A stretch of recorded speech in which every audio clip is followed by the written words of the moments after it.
Ya, mari kita lanjutkan ke materi yang berikutnya. Ini tentang superposisi gelombang. Apa tuh maksudnya? Jadi gini, dari pembahasan yang sebelumnya kita belajar gelombang, satu buah gelombang aja kan. Ada sebuah gelombang merambat dengan kecepatan sekian dan bla bla bla. Dengan rumus sekian bla bla bla. Seperti itu. Itu hanya satu gelombang saja. Karena gimana kalau gelombangnya ada banyak? Lalu mereka bersatu. Mereka digabungkan gelombangnya. Kan seperti apa itu? Nah, disinilah prinsip superposisi bekerja. Jadi, superposisi itu adalah suatu prinsip yang mengatakan bahwa kalau ada gelombang, dua gelombang atau lebih, mereka bersatu, bergabung, itu sama dengan penjumlahannya aja. Jadi dijumlahkan gelombang-gelombangnya itu. Jadi misalnya kita punya gelombang Y1 dan gelombang Y2, persamaan simpangannya ya, mereka dijumlahkan, superposisi tinggal Y1 plus Y2. Gitu. Itu prinsip superposisi. Jadi sederhana ya. Gelombang pertama jumlahkan saja dengan gelombang kedua. Persamaannya dijumlahkan gitu.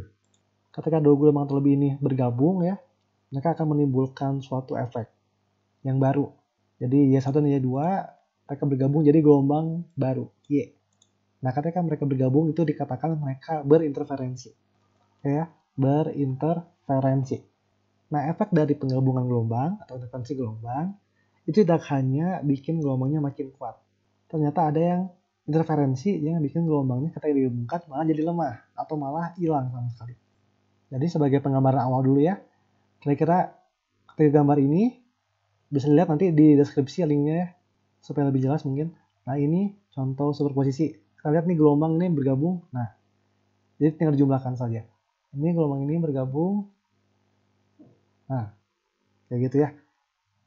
Nah, tadi kita bilang bahwa ada yang bikin gabungan gelombang itu lebih kuat atau lebih lemah. Jadi interferensi itu nanti bisa sifatnya konstruktif, itu kalau mereka sefasa gelombangnya, atau bisa juga destruktif. Itu kalau dia berlawanan fasa. Nah, apa itu maksudnya sefasa berlawanan fasa dan bagaimana contohnya? Jadi seperti ini kira-kira. Yang sebelah kiri adalah contoh interferensi yang konstruktif. Kita punya dua gelombang di sini ya. Mereka dikatakan sefasa kalau puncak yang satu bertepatan dengan puncak yang kedua. Itu pula dengan lembahnya, jadi lembah yang satu bertepatan dengan lembah yang kedua. Nanti kalau dijumlahkan, puncak ketemu puncak, jadinya tambah puncak, tambah gede puncaknya ya. Lembah ketemu lembah, jadinya tambah gede lembahnya. Nah, ini konstruktif, jadi menguatkan hasil penjumlahan gelombang. Nah, ternyata ada yang destruktif, jadi yang seperti ini destruktif nih. Ini dikatakan kedua gelombang ini berlawanan fasa. Ketika yang satu puncak, yang satu malah lembah. Ketika yang satu lembah, yang satu malah puncak. Kalau dijumlahkan, puncak ketemu lembah, plus ketemu minus, jadinya 0. Ini minus ketemu plus, jadinya 0. Jadi kalau ini dua gelombang digabungkan, jadinya apa? Habis, ya, nggak ada gelombang, simpangannya 0. Ya kan kayak gitu ya. Ini adalah kasus ekstrimnya jadi ya, ada yang konstruktif, ada yang destruktif. Kalau nggak pas, puncak ketemu puncak atau puncak ketemu lembah, berarti mereka interferensinya di antara kedua ekstrim ini ya, di antara konstruktif dan destruktif. Jadi kayak gambar ini nih, ilustrasi yang ada di atas, ini konstruktif karena mereka sepasang sama puncak gabung jadi tambah besar ya, tambah tinggi. Sedangkan kalau yang ini destruktif, satu puncak satu lembah ketemu, ini nanti akan habis di tengah-tengahnya ya, gitu. Oke. Sekarang kita masuk ke perhitungannya nih ya, gimana cara kita ngitung gelombang hasil superposisi, hasil penjumlahan. Rumusnya cuma satu ya, Y sama dengan Y1 plus Y2. Nah, kita akan coba bagaimana cara melakukannya.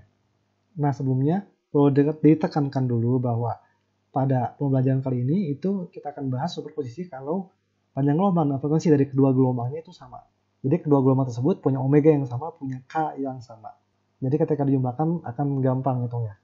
Bisa nggak beda? Bisa, tapi jadinya ribet hitungnya. Kita bahas yang gampang dulu aja. Dan kasus pertama yang kita tinjau adalah kasus ketika kedua gelombang punya amplitudo yang sama. Jadi ini kasus pertama kita yang kita bahas ya.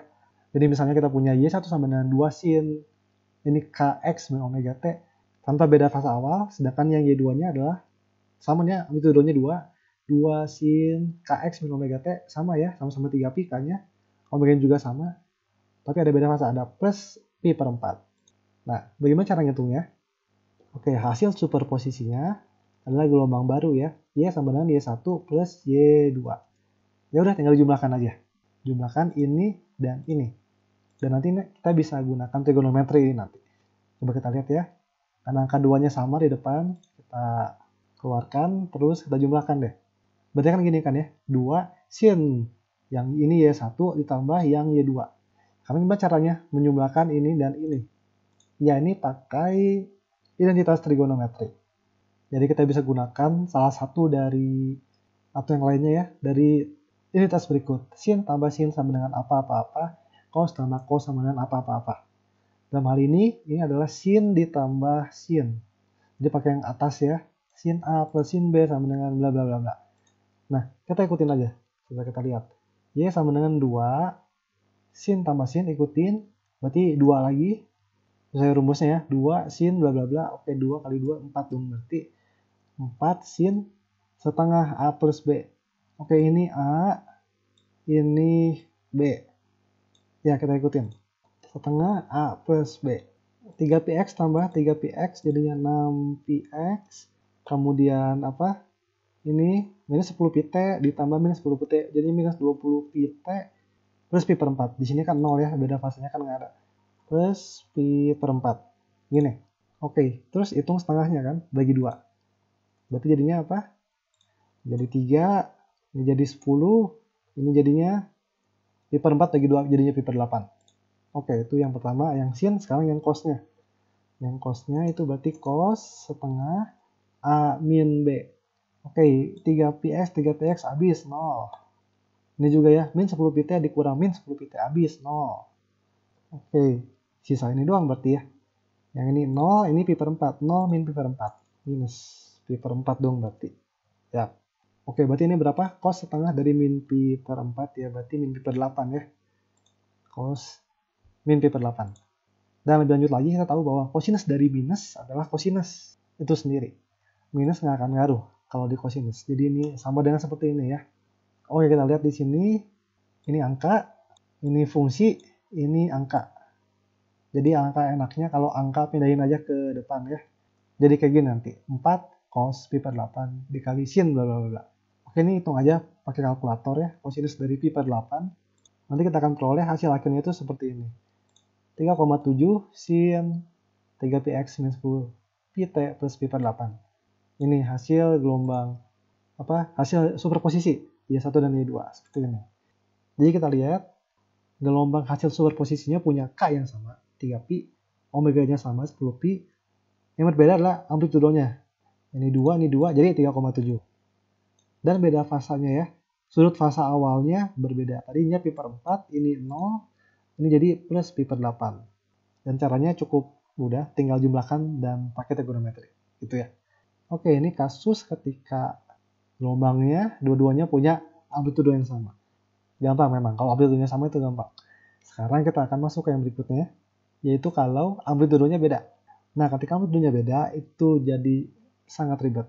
Kita perlu perumusan lain. Nah, oke. Kita masuk ke kasus berikutnya, yaitu ketika kedua gelombang punya amplitudo yang berbeda. Tapi tetap ya, frekuensi dan panjang gelombangnya tetap sama. Nah, ini cara nyelesainnya, salah satunya adalah dengan menggunakan konsep fasor. Apa itu fasor? Ini adalah akronim dari fasa vektor. Oke ya, fasor, fasa vektor. Jadi gimana tuh cara ngitungnya? Coba ya kita lihat contohnya. Misalnya kita punya seperti ini. Jadi ini soalnya sama kayak tadi ya, tapi Y1-nya kita ganti. Sorry, Y2-nya kita ganti, ini kan angka 2, jadi angka 3. Ubah dikit aja. Langsung soalnya jadi susah. Jadi nggak bisa segampang yang ini. Nah, coba kita lihat gimana cara nyelesainnya. Jadi gini, idenya dulu ya. Idenya adalah kita ingin mencari Y sama dengan Y1 plus Y2. Gini kan ya. Dan sesuai hasil yang telah kita dapat sebelumnya, kalau di superposisi ternyata amplitudonya berubah dan sudut fasa awalnya berubah. Sedangkan Kx dan omega T tetap sama. Jadi kita bisa simpulkan bahwa nanti ketika Y1 dan Y2 ini dijumlahkan, pasti akan seperti ini nanti. Asin Kx min omega T plus V. Dengan K-nya pasti sama, 3px, dan omeganya 10pt. Gini ya. Tugas kita berarti cari siapa? Cari A-nya dan cari V-nya berapa. Nah, kita akan gunakan dengan cara fasor, fasa vektor. Jadi gini, yang namanya fasa itu adalah yang ini nih. yang di dalam scene. Ini namanya fasa. Jadi ceritanya adalah nanti kita akan gambarkan fasa dari si gelombang pertama sebagai vektor dan fasa dari gelombang kedua sebagai vektor. Lalu apa? Kita jumlahkan secara vektor. Seperti pada di video vektor yang dulu ya, menjumlahkan vektor. Jadi kalau udah bisa menjumlahkan vektor pasti sangat mudah ini. Jadi ini tipsnya ya. Pertama-tama kita bikin semua koordinat seperti ini, vertikal horizontal. Lalu horizontalnya ini sebagai acuan fasa kita pakai si ini, si Kx min omega t. Karena kedua gelombang ini Kx min omega t-nya sama. Yang berbeda hanya di sudut fasa awalnya aja. Nah oke, vektor kita tahu dia punya besar, kita punya arah. Nah besar vektor dari si fasor itu adalah si amplitudonya, itu besarnya. Lalu arahnya gimana, sudut vektornya kemana, itu pakai informasi si sudut fasa awalnya. Jadi yang gelombang 2 berarti panjang vektornya 3, sudutnya pi per 4, 45 derajat gitu ya. Jadi untuk Y1 karena dia sudut fasa awalnya 0, ya udah berarti kayak gini ya. Lurus aja gitu, lurus sudutnya 0 derajat kayak gini terhadap si Kx min omega t. Dan panjang si merah ini ya itu adalah 2. Lalu kita gambarkan vektor dari si Y2. Yaitu seperti ini. Jadi panjangnya 3 dan sudutnya pi per 4 terhadap Kx min omega t. Positif ya, karena positif jadi sudutnya seperti ini. 45 derajat. Andaikan ini negatif, vektor kita akan seperti ini. Jadi 45 derajatnya itu ke arah sini ya. Jadi nanti ingat-ingat ya bedanya plus sama minus. Oke, kembali ke soal aslinya. Oke, kedua vektor ini punya panjang seperti ini ya, 2 dan 3 sesuai dengan amplitudonya. Oke, sekarang cara ngitungnya ya biasa aja, resultan vektor ya. Pertama-tama kita urai yang Y1 kita urai ke komponen yang horizontal dan vertikal. Yang horizontalnya itu 2 karena Y1 ini hanya ke arah horizontal aja dan nggak ke arah vertikal sama sekali, jadi Y1 vertikalnya 0. Sekarang kita lakukan hal yang sama ke Y2.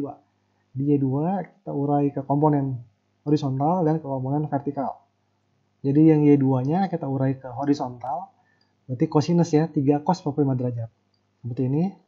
Y1 vertikal itu 3 sin 45 derajat. Dan semuanya ke positif karena ke kanan dan ke atas, jadi positif. Nah kalau udah apa, nanti diresultankan, jadi dijumlahkan, jadi Y yang horizontal, resultannya itu berarti Y1H plus Y2H. 2 plus 1,5 akar 2. Sama yang Y vertikal, resultan vertikalnya berarti 0 plus 1,5 akar 2. Gini ya. Oke, kalau udah apa? Pertama kita cari A ya. Nyari A itu adalah berarti resultan dari si panjangnya ini. YH dan YV. Kita tahu resultan kalau cara seperti ini adalah pakai Pitagoras ya. Y yang horizontal dikuadratkan ditambah Y yang vertikal dikuadratkan. Ini kita akan peroleh nanti 4,635 setelah dihitung ya. Oke, ini amplitudo hasil superposisinya. Terakhir kita butuh apa? Sudut fasanya ya. Si V-nya ini. Oke, kalau seperti ini maka V-nya itu pakai rumus tan V sama dengan yang vertikal dibagi dengan yang horizontal. Ya, resultan vertikal dibagi dengan resultan horizontal. Oke, langsung kita cari ya V-nya. Pakai kalkulator aja. Angkanya udah tahu, kita akan peroleh nanti 27,24 derajat. Ya, ini adalah sudut fasa hasil superposisinya. Seperti itu. Oke, lalu tinggal digabungkan ya. Jadi kita masuk ke rumus ini. Jadi nanti hasil superposisi gelombangnya itu adalah Y sama dengan A sin, A-nya tadi 4,635. Ini sama 3px min 10 T plus V-nya 27,24 derajat. Ini hati-hati ketika kita nulis V itu pakai derajat karena dia satuannya derajat kan. Kalau yang ini enggak karena ini radian. Jadi nggak pakai derajat. Ya, jadi gitu kira-kira caranya ya. Jadi kalau mau di review berarti cari amplitudonya dulu dengan cara penjumlahan vektor biasa ya. Dan komponen horizontal, komponen vertikal jumlahkan pakai Pitagoras. Lalu terakhir cari sudut fasanya dengan cara tan sudut sama dengan vertikal atau horizontal.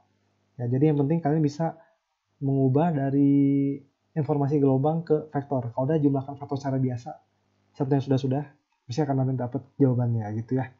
Oke, kalau gitu sekian untuk pembahasan materi kali ini. Semoga ini cukup membantu kalian dalam hal memahami superposisi gelombang. Sampai jumpa di video berikutnya. Terima kasih.